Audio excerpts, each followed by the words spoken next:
Hello বন্ধুরা, তোমরা সবাই কেমন আছো? আশা করছি তোমরা সবাই ভালো আছো, আমরাও ভালো আছি। দেখতেই পাচ্ছ রেডি হয়ে গেছি। আর রেডি হয়েছি কোথায় যাওয়ার জন্য? আমার মামার বাড়ি। সকাল থেকেই মা বলছিল যে একটু অনেকদিন মামার বাড়ি যাওয়া হয়নি, একটু মামার বাড়ি থেকে ঘুরে আসি। তো আমি বললাম যে ঠিক আছে, বিকালবেলায় তাহলে একটু মামার বাড়ি থেকে ঘুরে আসা হবে। সেই জন্যই সবাই মিলে রেডি হয়ে গেছি, এখন বেরোবো মামার বাড়ির উদ্দেশ্যে। তো চলো, তোমাদের সাথে যতটা পারি ততটা শেয়ার করার চেষ্টা করব। আমার মামার বাড়িটা তোমাদেরকে দেখাবো অবশ্যই। আর সবাই মিলে আমরা এখন বেরোচ্ছি। তো চলো, আর দেরি না করে বেরিয়ে পড়ি, ঠিক আছে? বেরিয়ে পড়েছি, দেখতেই পাচ্ছ ভীষণ সুন্দর একটা আবহাওয়া, বেশ ঠান্ডা ঠান্ডা আছে, একদম হালকা ওয়েদার, খুব ভাল লাগছে, কোনো গরম নেই আজকে। ওই জন্যই আজকে শাড়িটাও পরেছিলাম, যে একদম গরম নেই, ভালো লাগবে। অনেক দিন পর আজকে শাড়ি পরেছি। মিঠি, হাঁটতে পারছো? কষ্ট হচ্ছে না তো? না, আমাদের বাড়িটা একটু ভেতর দিকে, তাই একটু অনেকটাই হেঁটে বাইরের দিকে বেরোতে হয়। মানে মাঝে মাঝে টুকটুক পাওয়া যায়, আবার মাঝে মাঝে কপাল যদি খারাপ থাকে তাহলে টুকটুক পাওয়া যায় না। তো আপাতত সেই অবস্থায় টুকটুক নেই। আলটিমেটলি টুকটুক পেয়ে গেছি, আর আমরা টুকটুকে চেপেও গেছি। এখন যাচ্ছি আমার বাড়ির উদ্দেশ্যে।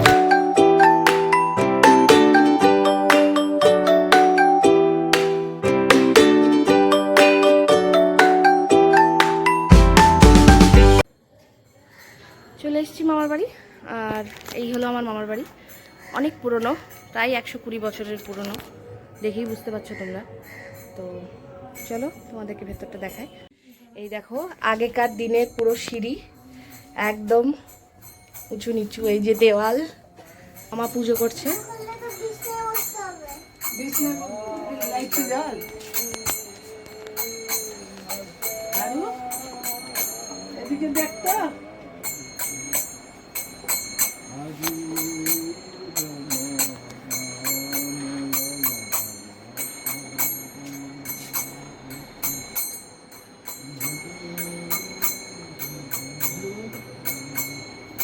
এই যে আমার দাদু, এটা আমার দাদু, এটা আমার বড় দিদা, আর এই যে আমার দিদা, যে আজ নেই কিন্তু তবুও আমাদের সঙ্গে সব সময় আছে। প্রচণ্ড গরম লাগছে ঘরে ঢুকে। বাহ, বাইরের ওয়েদারটা এত সুন্দর ছিল, ঘরে ঢোকার পর জাস্ট ভীষণ গরম লাগছে। আর এই হলো আমার মামার বাড়ি, মানে পুরোনো পোর্শনটা। এখানে আমার ছোট মামা আর মেজো মামা থাকে, দুই ভাই থাকে ওরা। এটা আমাদের অনেক পুরনো বাড়ি, 110 বছরের বাড়ি। প্রায় 20, 110 কি প্রায় 120 বছরেরই। বাবা 1 বছর হলেও মারা গেছেন, মা 8 বছর মারা গেছেন। তো সন্ধ্যা আরতি চলছে প্রত্যেক দিন সকালবেলায় আর সন্ধেবেলায়, দুবেলা আমাদের জগৎবন্ধুর আরতি হয়। আগে তো ভোগ হতো রান্না, দিদা মারা যাওয়ার পর ভোগ দেওয়া হয় না, চিড়ের ভোগ দেওয়া হয়, আর বিশেষ বিশেষ অনুষ্ঠানে ভোগ দেওয়া হয়। ছোট্ট একটা গোপালও আছে আমাদের বাড়িতে, একটা না সরি, অনেকগুলো গোপাল আছে। তাদের এক একজনের এক একটা গল্প আছে, তারা এক একজন এক এক জায়গা থেকে এসেছে, আর তারা ভীষণ জাগ্রত। এই যে আমার মেজো মামার সম্পত্তি, তার পাখি, পাখির প্রচন্ড নেশা মামার, পাখি ভীষণ ভালোবাসে। এই দেখো অনেক পাখি আছে মামার।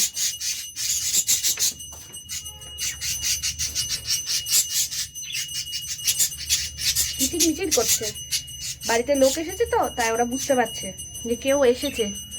এই দেখো অনেক পাখি আছে, পাখি গাছ এগুলো মামার নেশা।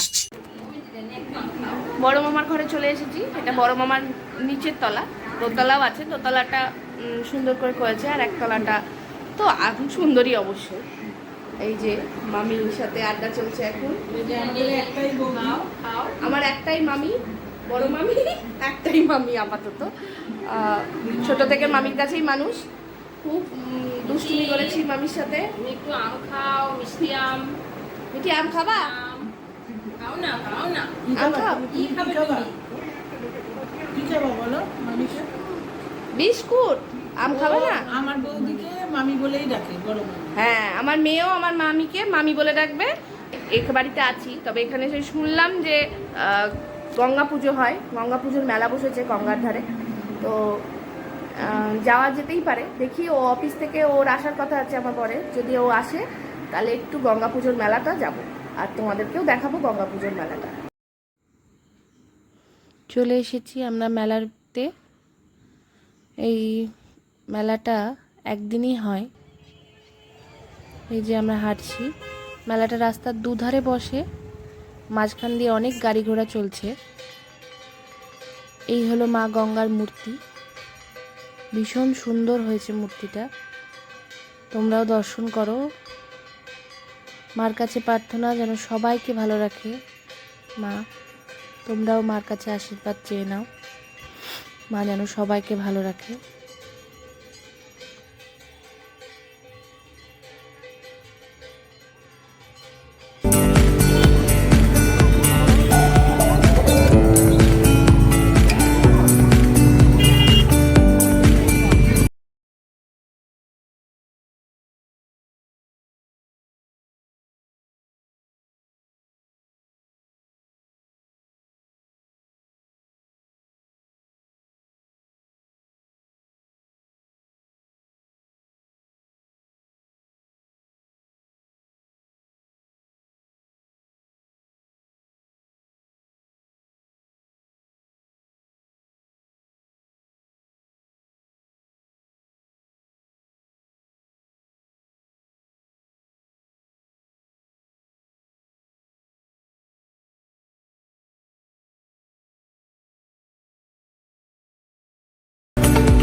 এবার বাড়ি ফেরার পালা, চলো সবাই বাড়ি ফিরে যাওয়া যাক।